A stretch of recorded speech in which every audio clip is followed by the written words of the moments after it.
The actual topic today is Iman, Taqwa, and Eidul Adhha. We are going through this season of sacrifice, and as I thought about it, it teaches a lot about understanding what Iman and Taqwa is all about. So inshallah, it's going to be short, about maybe 25 minutes or so. If you choose to stay, inshallah, you'll benefit from it.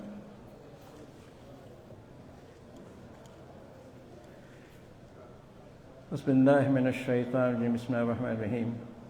Alhamdulillahi rabbil alamin. Ar-rahmanir rahim. Maliki yawmiddin. Iyyaka na'budu wa iyyaka nasta'in. Ihdinas siratal mustaqim. Siratal ladzina an'amta 'alayhim. Ghayril maghdubi 'alayhim waladdallin. Amin. Allahumma arina al-haqqa haqqan warzuqna ittiba'ahu wa arina al-batila batilan warzuqna ijtinabah. Allahumma assimna minash shaitanir rajim. Bismillahir rahmanir rahim. Alif lam mim. Dhalikal kitabu la rayba fihi hudan lil muttaqin allazina yu'minuna bil ghaib. Sadaqallahul azim.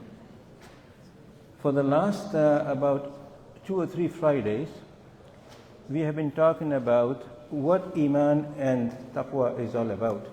As Allah subhanahu wa ta'ala made it a condition for people to be able to benefit from this guidance that Allah provided to us in Quran.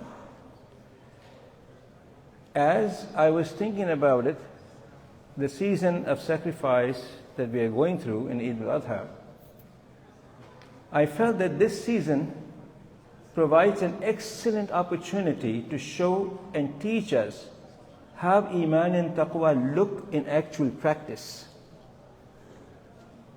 Let us look at the history of these rites and symbols of Hajj and sacrifice, and what we learn about Iman and Taqwa through going through this process.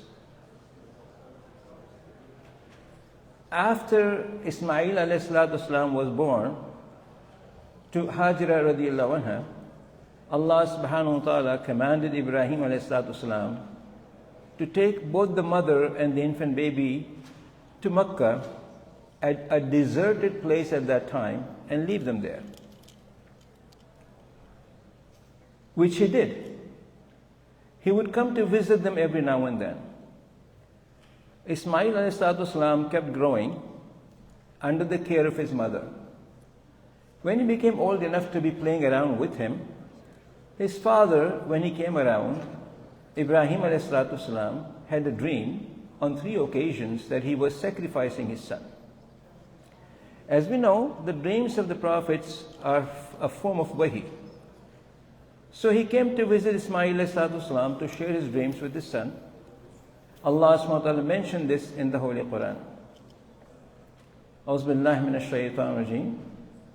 فَلَمَّا بَلَغَ مَعَهُ السَّعْيَ قَالَ يَا بُنِيَّ إِنِّي أَرَى فِي الْمَنَامِ أَنِّي أَذْبَحُكَ فَانظُرْ مَاذَا تَرَى قَالَ يَا طِفْلُ مَا تُؤْمَرُ سَتَجِدُنِي إِنْ شَاءَ اللَّهُ مِنَ الصَّابِرِينَ فَلَمَّا أَسْلَمَ وَتَلَّهُ لِلْجَبِينِ وَنَادَيْنَاهُ أَنْ يَا إِبْرَاهِيمُ قَدْ صَدَّقْتَ الرُّؤْيَا إِنَّ كَذَلِكَ نَجْزِي الْمُحْسِنِينَ إِنَّ هَذَا لَهُ الْبَلَاءُ الْمُبِينُ وَفَدَيْنَاهُ بِذِبْحٍ عَظِيمٍ وَتَرَكْنَا عَلَيْهِ فِي الْآخِرِينَ سَلَامٌ عَلَى إِبْرَاهِيمَ كَذَلِكَ نَجْزِي الْمُحْسِنِينَ إِنَّهُ مِنْ عِبَادِنَا الْمُؤْمِنِينَ.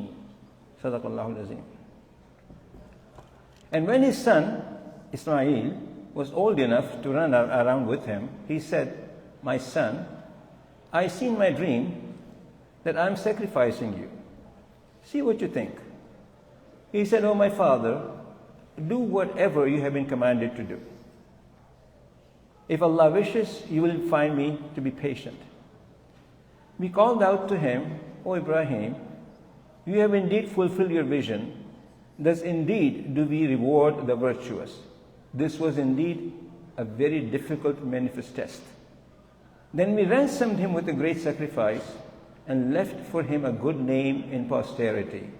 Peace be to Ibrahim. Thus we do reward the virtuous. He indeed is one of the faithful servants. Among the prophets, Ibrahim alayhi salatu salam was one of them who had been put to some very, very personal and very difficult tests. As I read all the accounts of different Anbiya alayhi salatu salam and Rusul, I found out that, subhanallah, the test that he was put through was so personal and so significant, so hard, that I don't find any other prophet having been put through those kinds of very personal and dangerous tests. Just to give you background, when Ibrahim ﷺ was a young man, we know that his father was the idol maker. He made the idols.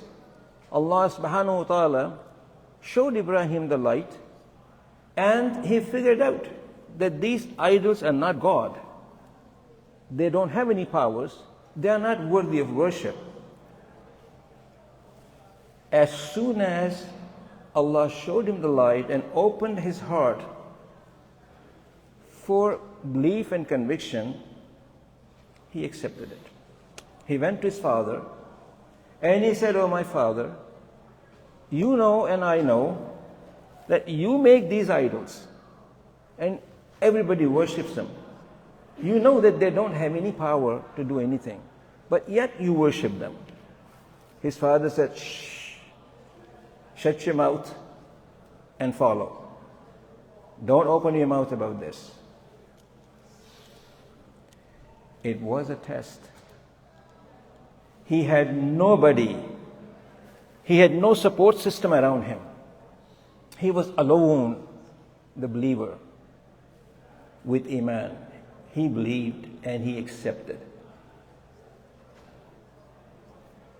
But now that he was convinced of himself that there is a God in the heaven, that these idols are not gods, he stood up to the entire community. He did not have any reservation at all as to, my God, I'm just by myself. I don't have to worship these idols, but I don't have to make a big deal about it. God only knows what they're going to do to me. Wallahi, I thought about it myself. If I was me at that time, and I saw all these people, including my own father, against me, and I had no support system, I probably would have told myself, okay, I don't believe in them. I don't want to cause any trouble for my father or anybody else. Let's face it. How many of us would have done the same thing? But he stood up to them. Not only that he stood up to them, but to make his point, he had the courage to go to their place of worship and broke all those idols. He had that kind of conviction. He felt it was his responsibility to show to people the reality of what he was saying in practice. When they all came and they looked at their idols broken up, they said, "Who did it?" So, "Ya Wallahi, we don't know. There was just a young guy, Ibrahim, who was the only person who was in here. We were all out of the town. Bring him." They brought Ibrahim alayhi salatu wasalam. "Did you do this?" He said, "Why ask me? The axe is on the shoulder of the big God of yours. Why don't you ask him?" He said, "You know that he can't talk." He said, "What a shame on you. He cannot defend himself. He cannot talk to you. He cannot respond to you, and yet you worship him? Shame on you." Well, they were indeed ashamed, but they were furious at him. They were so angry at him that they said, "We better get rid of him and punish him so that nobody would ever say anything against our gods." We all know that they dug a big hole in the ground, fire, put him in there, burn him alive. second test. He is there by himself. Even his father is not there to protect him, to support him. And he is ready to be burned. But he had the Iman. He was willing to give his life for what he believed and he was convinced of. This is what Iman is about. To be convinced of what you believe and to live it and to practice it. He was thrown in the fire. And Allah subhanahu wa ta'ala saved him. We know the story. He was out of the fire. He said to his father, it's clear to me that you will not listen to me. It's clear to me that whatever I say, after what I have done, if you still stubbornly refuse, I know I have no place here. He said salam to him. He says, I'm going to ask Allah to forgive you. He leaves with his wife. Doesn't know where to go. There's nobody to support him except his cousin Lut alayhi salatu wasalam, who had believed in him. They left. On the way, they passed through a kingdom, and the king there was in a habit of, wherever he found beautiful young women, he would take them. Another test. Nobody to support him. Nobody to protect him and his wife. But Allah saved him again. He ends up in Sham, makes his place there. He had no children, not yet. Life goes on. He does his preaching the best he can. He's getting older. And in his old age, when he was 80, and his wife had turned about that age, when the angels came and gave them the good tidings of having a son, finally. His wife laughed at the angels. How can that be? I'm barren and he's old man. How could we have a child? But when Allah chooses to do something, He makes ways for those things to happen. They had a son, Ismail, and he was born to Hajra, his second wife, not the first wife, Sarah. When Ismail was born, subhanallah, a while later, Sarah also had a son, Ishaq. When Sarah had her son as well, she now became jealous of Hajra and Ibrahim. And she said to Ibrahim alayhi I can't live with them. You have to find them a separate place. And Allah subhanahu wa ta'ala ordained him, sent wahi to him, take Hajra and the baby Ismail, take him to Makkah and leave him there. What a major test. Your firstborn, that you have been waiting to have a son for 80 years. And now you have this son, and you are asked to leave him and with the mother, infant baby, in Makkah, which is a deserted place at that time. There was nothing but desert. No water, no food. Wallahi lazim, just think you and me were put in that situation. First of all, Shaitan would tell us, are you crazy? It is your responsibility to look after your wife and your child. How are you going to do this? How is this fair? You don't have to do this. This is crazy. Forget about the wahi and everything. No. He had the Iman. He got his wahi. And he obeyed. No questions asked. My dear brothers and sisters, this is what Iman is all about. Iman is not about verbally saying, I believe. Iman is about believing and not questioning and accepting. Let me repeat. Iman is about believing, not questioning and practicing. These are measure sticks through which we can measure our own Iman. To what extent do we have Iman?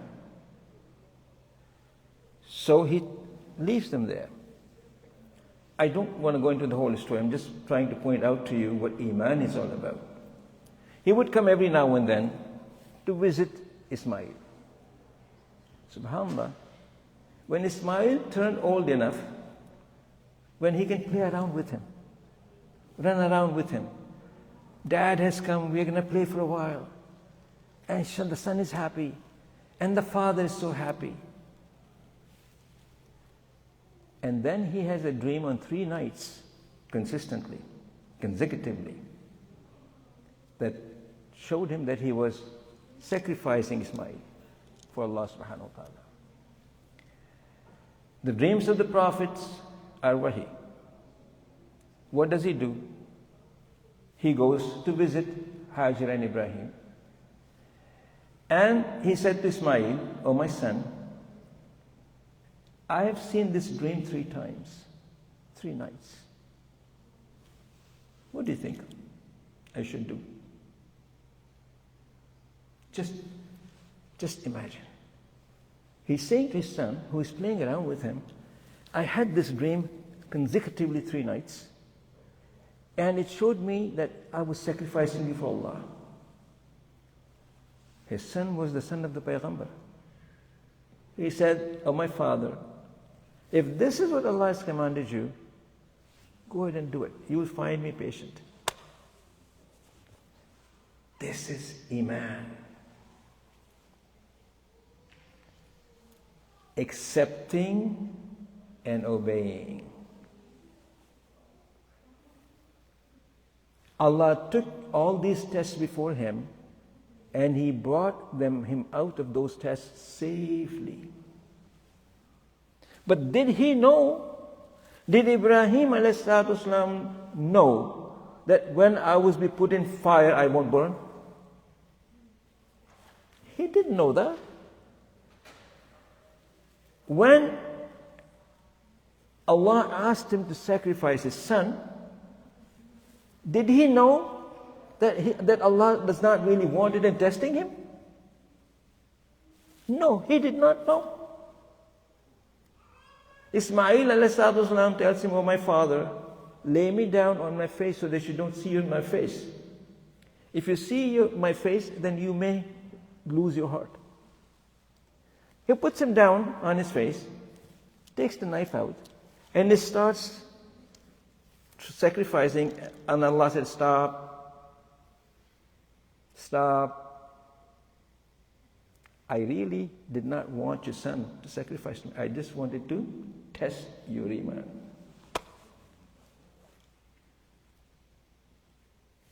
I just wanted to test your Iman, and you have come true. You have come true. You stood true to your Iman. You stood true to your faith in me. And you have proven it. In its place, Allah subhanahu wa ta'ala sent a sheep to be sacrificed. And this sacrifice of Ibrahim alayhi salatu wasalam, Allah made it to stay amongst the Muslims for the rest of Islam and Muslims. He loved it so much. This is what the sacrifice is all about. This is what Iman is all about. You know, subhanallah, as I was thinking about this Eidul Adhha, I find that many of our people, and especially young people, they don't want to do any sacrifice. They cannot hold a knife and cut the throat of a sheep. They think it is wicked. They think this is a wicked thing to do to an animal. How can you do this? They don't even want to see it. Lots of people just send the money to somewhere else. Am I right or wrong about this? So take the money and do it. Don't even show it to me. Don't send any pictures. Just do it because we can't do it.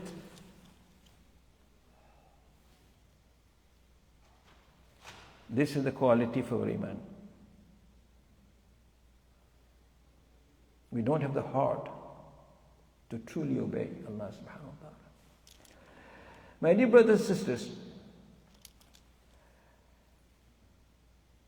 Allah subhanahu wa ta'ala has given us this holy book. And He made the condition as to when are you going to benefit from this guidance. He asked us to make dua for the guidance in Surah Fatiha. And then He asked us to start finding the guidance.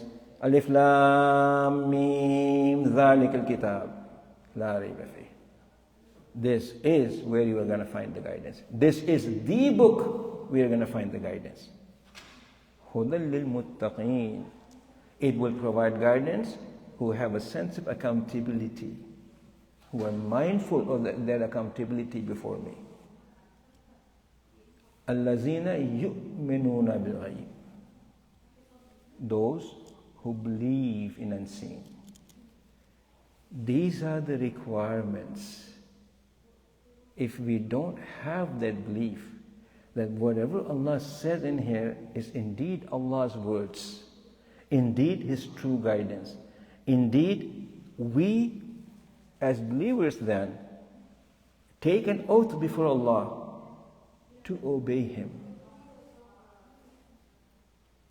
Wallahi lazim, my dear brothers and sisters, if today the entire ummah of Rasulullah sallallahu alaihi wasallam makes their oath that they took when they said La ilaha illallah, that's an oath. Muhammadur Rasulullah, that's an oath. Wallahi lazim, if today the ummah of Rasulullah sallallahu alaihi wasallam, anywhere they are true to their faith, their oath that they took, and live by it, wallahi lazim, we will not be in the situation we are in today.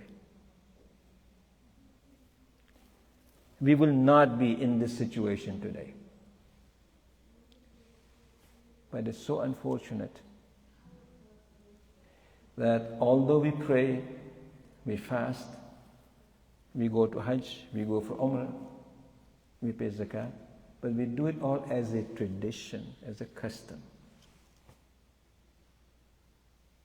Islam and the obedience of Allah subhanahu wa ta'ala in our daily life isn't there.